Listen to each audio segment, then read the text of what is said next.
안녕하세요. 오늘 이민 트렌드를 맡은 주리장 변호사입니다.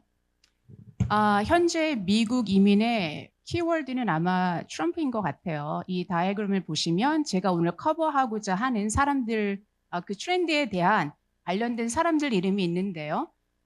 먼저 트럼프가 대통령이 되었기 때문에 앞으로 이민 전망이 어떻게 될 것인가를 특별히 창업과 취업에 관련해서 어떤 모습을 보일까를 우리가 좀 생각해 보아야 되겠고요. 또 선거 직전에 워싱턴 포스트지에서 일론 머스크에 대해서 폭로 기사가 났었죠. 이분이 F1 비자 학생으로 있을 때 대학원에 이름만 걸어두고 다니지 않았다. 예전이라서 뭐 얼렁뚱땅 넘어갔지만 지금 같았으면은 추방될 대상이었다. 물론 선거에 영향을 미치지는 않았지만, 즉 그만큼 체류 신분 유지는 힘들기도 하고 또 반드시 해야 된다라는 것과 관련 있는 이름이고요. 마이크 크리거는 아시다시피 인스타그램의 코파운더죠. 이분은 여러 인터뷰에서 자기가 인스타그램을 만드는 것보다 미국의 취업 비자를 받는 게 더 오래 걸렸다라는 얘기를 하셨고요. 또 에릭 유아는 줌의 파운더신데 8번 비자에서 떨어져서 비자 리젝션을 받아서 2년 만에 미국에 들어오신 그런 경험이 있는 분입니다. 그래서 미국 이민 진출하시려면 피할 수 없는 관문이고요. 절대 쉽지 않죠. 그럼 이걸 우리가 어떻게 잘 풀어나가야 할지 오늘 커버할 토픽은요. 스타트업 얼라이언스에서 알아서 필터해 줬겠지만 내가 왜 이 사람 얘기를 들어야 할지 싶으실 것 같아서 제 소개를 잠깐 하고 그다음에 이민 전망과 그다음에 실리콘밸리의 진출은 과연 헛된 꿈인가 아니면 현실로 이룰 수 있는가 마지막으로 이게 제 전문 분야죠. 이민 비자에 대한 핵심 소개를 좀 해드리도록 하겠습니다. 일단 제 소개를 좀 드리면요. 저는 중학교 졸업하고 16세에 부모님하고 다 같이 캐나다로 이민을 간 캐나다 교포예요. 그래서 저는 로스쿨까지 토론토 대학 로스쿨을 졸업하고 한 3년만 미국에 가서 좀 재밌는 경험을 쌓고 와야겠다. 그렇게 생각하고 미국에 갔다가 미국에 이제 로펌에 들어가면 로테이션이라고 여러 분야에서 그 프랙티스를 하게 되는데요. 제가 마침 이민법을 하는 파트너 아래서 했던 게 너무 재미있어서 우연찮게 이민법 변호사가 됐고요. 저는 캐네디언이니까 맨 처음에 캐나다 사람들이 신청할 수 있는 TN 비자라는 걸 신청하고 H1B 비자라는 걸로 바꾸고 우리 러펌에서 저를 스폰서 해줘서 이제 2순위 취업 이민이라는 걸 통해서 영주권을 받은 뭐 이제 그런 케이스, 저도 이민자인 그런 케이스고요.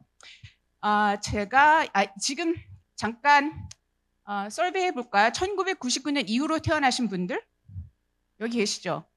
네, 제가 1999년에 이민 변호사가 되었습니다. 그래서 추억의 회사들, 뭐 블랙베리, 냅스터가 저희 러펌의 이제 고객이기도 했고요. 그래서 그때가 그러니까 그 우리 파트너분께서도 말씀하셨지만 저 같은 경우는 1999년, 2000년은 정말 실리콘밸리가 용광로처럼 핫할 때였어요. 그래서 정말 너무나 재미있는 IT 기업들, 스타트업 기업들하고 자연스럽게 일하게 됐고 제가 샌프란시스코 베이에리아에서 있었기 때문에 그리고 그때 한국 스타트업들이 막 태동하던 시기였는데 이제 그런 회사들하고도 일할 수 있는 그런 좋은 기회가 됐습니다. 자, 미국 이민 전망에서 이번에 선거에서 출구 조사를 했을 때 두 가지 키워드가 있었대요. 왜 뽑았느냐? 첫째가 경제고 두 번째가 이민이라고 했습니다. 그러면 미국 경제가 불황이어야 되잖아요. 사실 호황이에요. 한 3% 정도씩 계속 GDP도 인크리스하고 있었고 뭐 이민자에 대해서는 여러 가지 조사가 있지만은 미국 경제에 긍정적인 영향을 끼친다라는 것이 뭐 확실한 내용이고요. 그러면 왜 이민하고 경제가 트럼프를 지지하게 되는 내지는 공화당을 찍게 되는 뭐 가장 중요한 이유가 되었을까? 미국은 아주 지독하게 자본주의 나라다 보니까 빈부채가 좀 심하고요. 그래서 나라 전체를 위해서는 이민자가 굉장히 좋은 역할을 하고 그다음에 나라 전체는 호황이지만은 나라의 반은 굉장히 삶이 어렵다라고 느꼈던 거죠. 그래서 자기의 경쟁 상대가 되는 이민자들, 그다음에 난민한테 쓰는 돈이 이제 싫었던 거예요. 그런 트럼프 지지자들의 견제 대상은 누구냐? 이거는 사실은 우리 같은 창업자나 취업을 하시는 분들은 아니고 소위 체인 마이그레이션이라고 불러요. 무슨 소리냐면은 취업 이민에는 숫자가 정해져 있기 때문에 미국에서 매년 나눠줄 수 있는 영주권 카드가 정해져 있어요. 근데 그 숫자가 정해져 있지 않은 것이 직계 가족을 초청하는 일이에요. 그래서 그거를 체인 마이그레이션이라고 부르는데 이제 그분들이 때문에 사실은 그 이민의 숫자가 굉장히 높고요. 가면 갈수록 이민 숫자가 높아지는 이유는 그 때문이고 그분들이 오셨을 때 이제 그 직접적인 경쟁 상대가 되는 경우가 많고요. 그래서 이제 견제 대상은 이제 그런 분들, 난민, 그 다음에 TPS라고 임시보호 그런 신분을 갖고 계신 분들, 예를 들어서 우크라이나라던가 뭐 레바논이라든가 팔레스타인처럼 IT, 그 나라에서 전쟁과 문제가 있을 때 너무나 위험하니까 잠시 미국에서 보호받고 있는 신분을 갖고 있는 분들, 이런 분들한테 취업 비자를 주거든요. 아니, 취업 허가증을 줘요, 잠시. 예. 이제 이런 분들이 견제 대상이 되는 거고요. 그 다음에 또 우리가 비교해 볼 것은 트럼프 1기 때 했었던 거를 보면 그때 반발로 또 바이든 대통령 행정부가 또 했던 일이 있잖아요. 이제 다시 돌아오겠죠. 그리고 트럼프 대통령 1기 때 이민법을 끌고 나갔던 사람이 스티브 밀러라는 굉장히 강경파인데 그 사람이 돌아온다고 해요. 그러면 앞으로 그때와 비교해서 무슨 일이 일어날까 생각하면은 아마도 뭐 인터뷰라던가 비자 수속 과정은 당연히 좀 까다로워질 거라고 생각하고요. 그 다음에 그때 뭐 무슬림 밴이라던가 이렇게 출입국을 막는 그런 일들도 있었어요. 근데 이제 한국처럼 좀 우호적이고 실제로 투자도 많이 하고 이런 나라에 그런 일이 있을 가능성은 좀 적죠. 그래서 제가 볼 때는 여기 계신 분들한테 미치는 영향은 상대적으로 그냥 수속이 복잡해질 것이다 라는 정도로 생각이 드는데 여러 분야로 조금 그 사람의 상황으로 볼 때는 좀 기가 막힌 상황이 생길 수도 있을 거는 같아요. 자, 그러면은 이렇게 까다로운데 왜 미국에 우리가 가야 됩니까? 제가 만나본 분들은 다 이런 얘기를 해요. 굳이 실리콘밸리에 오는 이유는 첫째, 스타트업 이코시스템이 좋다. 모든 게 다 정리되어 있다. 그래서 다른 나라들에서 실리콘밸리를 그대로 구현해내고 싶어 하는데 하지 못하고 있잖아요. 네, 동양에서도 그렇고 유럽에서도 그렇고. 그 실제로 많은 그 통계 자료들이 나왔는데 뭐 1빌리언 10억 달러 규모 스타트업 중에서 50개가 55%에 해당하는 50개가 최소 1명 이상의 이민자가 창업자이다. 그 이민자는 1세대를 얘기하는 겁니다. 2세대, 3세대가 아니라. 그리고 또 뭐 카프만 재단 같은 데서는 미국 전체 스타트업의 25%, 실리콘밸리의 50%가 이민자가 창업자이다. 네, 이런 통계가 나와 있습니다. 자, 그러면 이민자 창업자에 투자하는 VC들은 누가 있을까요? 꽤 많아요. 예, 뭐 여기 있는 이름들 유명한 이름들이기 때문에 여러분들 뭐 그냥 구글하시면 다 아는 그런 곳들입니다. 그냥 제가 다 열거하기 힘들어서 몇 개만 뽑은 건데 여기에 특별히 별표를 해놓은 곳들은 그냥 이민자한테 투자하는 곳이 아니라 이민자 창업자가 포커스예요. 그러니까 주로 이민자를 원한다라는 거죠. 이게 뭐 Unshackled Ventures라든가 One-Way Ventures라든가 너무 유명하고 뭐 또 여러분 잘 아시는 Y 콤비네이터 같은 것도 이민자들한테 그게 주는 아니지만 굉장히 적극적으로 이제 투자를 하고 있는 곳들이죠. 그리고 별표를 한 곳들은 돈만 투자하는 것이 아니라 뭐 법적인 조언이라든가 그 지원이라든가 심지어는 또 비자 지원까지도 하는 회사들이고 본인들이 직접 하지 않으면 지원을 받을 수 있도록 연결해주고 도와주는 역할도 하고 있습니다. 투자를 했으니까 이 사람들이 잘 돼야 되지 않겠어요? 그래서 인터뷰를 이분들이 하신 걸 보면은 왜 이민자들한테 투자하느냐라고 하면은 이민자들이 새 땅에 와서 아무것도 없는 곳에서부터 일궈내는 그 자세를, 그 집념을 가지고 비즈니스에 투자한다면 성공한다는 것이죠. 그래서 그들이 해낼 수 있다라는 그런 더 큰 믿음을 갖고 있기 때문에 투자한다라는 얘기들을 인터뷰에서 하고 있습니다. 그래서 한인 성공 사례에 아까 우리 센터장님께서 얘기하셨던 여기 연사로 오셨던 분들, 뭐 눔, 샌드버드, 뭐 몰로코, 뭐 이렇게 많이 있죠. 여기서 특별히 또 뭐 오늘 모더레이터로 오시는 대표님, 그 팀 블라인드도 유명한 성공 사례고요. 제가 두 개는 그냥 그렇게 알려지지 않았는데 퀵소라는 곳하고 프라이마사제를 넣었는데요.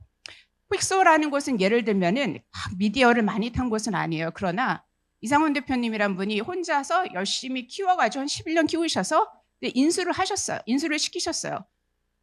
그래서 스타트업이 이제 중견기업이 되고 아주 탄탄한 기업이 되는 그런 과정을 거치신 거죠. 그래서 무슨 퍼블릭 컴퍼니가 됐다던가 뭐 이런 뉴스를 타진 않았지만 이런 조용한 성공 사례들 굉장히 많고요.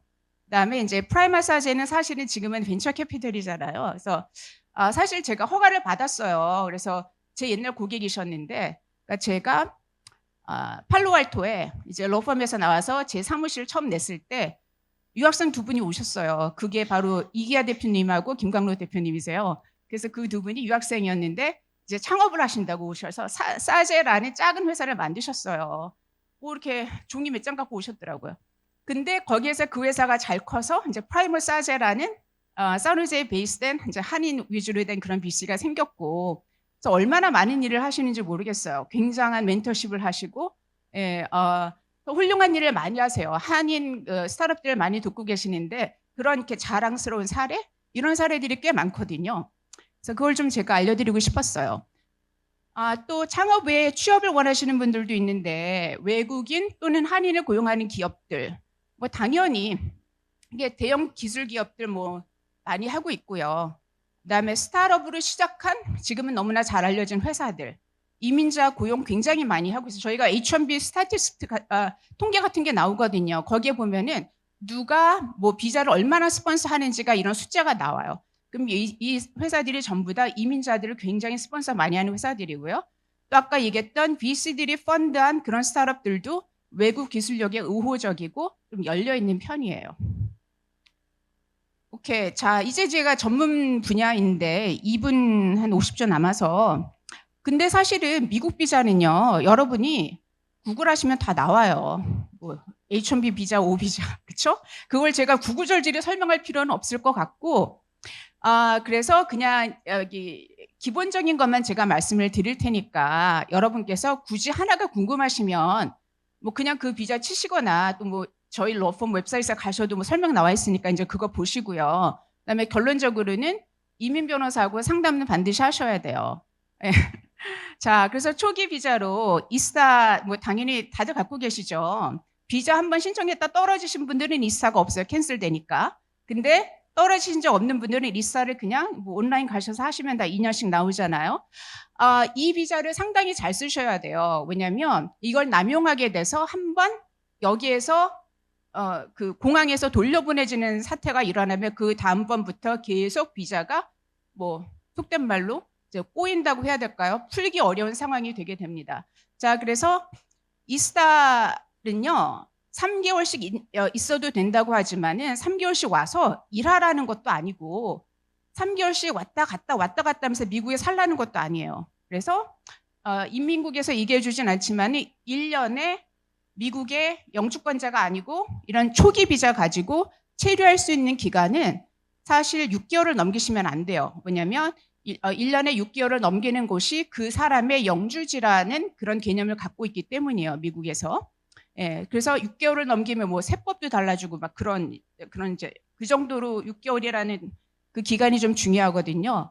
그래서 이스타로 여러분이 왔다 갔다 하실 일이 있으면은 좀 쪼개서 사용하시고 3개월 꽉 채우게 되면 어떤 생각이 들죠? 이민국 입장에서는 아니 이 사람은 출장하러 왔는데 여기 살러 왔나 왜 3개월이 필요한지. 그래서 이스타 비자를 쓸 때부터 처음에 여러분께서 앞으로 진출하실 의향이 있으시면 그러면 굉장히 좀 전략적으로 사용하셔야 된다라는 걸 말씀드리고 싶고요.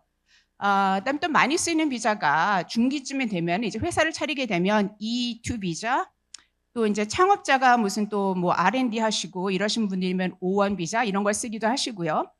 또 아예 나는 NIW 같이 그냥 내가 영주권 받아버리면 어떨까 이런 경우도 있으세요. 그다음에 이제 인터내셔널 안트레프리너 프롤 같은 건 아마 트럼프가 이번에 없애버릴 것 같아요. 왜냐하면 1기 때 없애려다가 실패했는데 이번엔 그럴 것 같습니다. 결론적으로는 여러분 왜 BC가 투자한다고 했죠? 이민자들한테 이민자들의 근성과 열정과 집념, 성실함 이런 거를 보는 거잖아요. 지금 충분히 노력하고 계시겠지만은 그런 희망을 열심히 하시게 되면은 그 실리콘밸리에 진출이라는 것이 결코 헛된 것은 아닐 것이다라는 생각이 들고요.